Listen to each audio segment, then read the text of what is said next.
Just before we got to Nasca, we stopped at the tower on the side of the road to see 2 of the glyphs.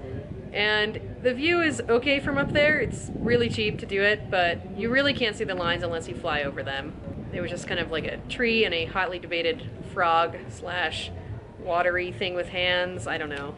As soon as we got into town, this really rad guy named Mauricio rolled up on his motorcycle and asked us where we were going to stay and offered us a free spot to camp in his friend's backyard named Javier and Nati.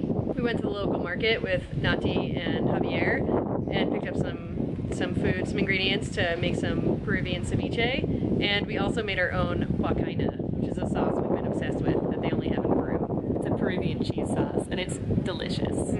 They have a dune buggy and took us to Cahuachi. Javier wanted to ride Becky's motorcycle, so she rode out there initially and he drove the buggy, and on the way back we switched, and then I got to drive the buggy and Javier got to drive it. The site itself is really incredible. It's pretty young, and there are tons of pieces of pottery and bone fragments and fabric fragments just blowing around everywhere. And some petrified corn. It's pretty cool to go to archaeological sites like this. A lot of the sites we've been to are like very well taken care of, manicured, there's a lot of rules and lines. There's no art, it's all been taken away and hidden under glass in museums. And this was pretty cool to see. There was also an amazing painting of a desert cat carrying a disembodied head. He's really happy about it. Ink and art, it's pretty fucked up. The next day we got on our bikes and rode to Chauchilla Cemetery to check out all the mummies. This is another site where they're still exhuming bodies and archaeologists are still doing all their research. The mummies are amazingly well preserved. They still have a lot of hair and some skin and some clothing. Yeah, they have teeth. And there's another one of those things where they probably would be preserving it a lot better if they had a lot of money, but things would be behind ropes and closed doors and glass, and it was really cool to get to see them in their original tombs. A bunch of the mummies have long Rasta dreadlocks, and they said that they're shamans. Fucking hippies. There's also a lot of mummy babies, including like an alien mummy baby. Yeah, we've heard different stories, but apparently they used to kind of bind their heads and to reshape them for a number of different reasons. And there was a mummy parrot. On the way back, we stopped by a modern cemetery.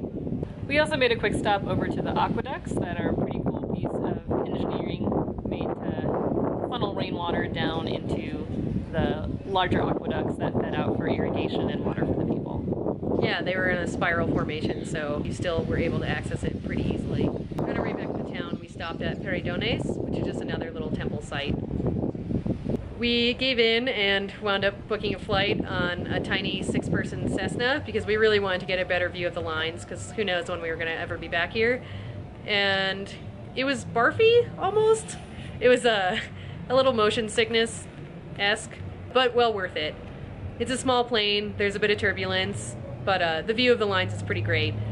Yeah, it was really neat to get to see all of the lines, but they have to spiral around on one point, leaning the plane in one direction and then switch for the other direction for each of the lines, one after the other, and despite taking motion sickness pills, we both felt pretty bad for the end of it. After the flight, we went and met up with Matthias, who was selling some artesanías, and we felt pretty bad, so we were just kind of laying on the ground, staring up at the sky, and appreciating being on flat ground. And while we were laying there, we noticed that there was this incredible circular rainbow in the sky, and had we not felt so sick, we wouldn't have been looking up and noticed it. Serendipitous. We stopped in an anthropology museum and checked out some really rad pottery, and they also had a huge collection of mummified heads of the enemies of these people, the Nasca people, and they have nails or thorns driven through their mouths and eyes so that they can't see or eat in the afterlife. And also a big hole bored in their forehead so you can carry them around like a prize on a big rope around your waist.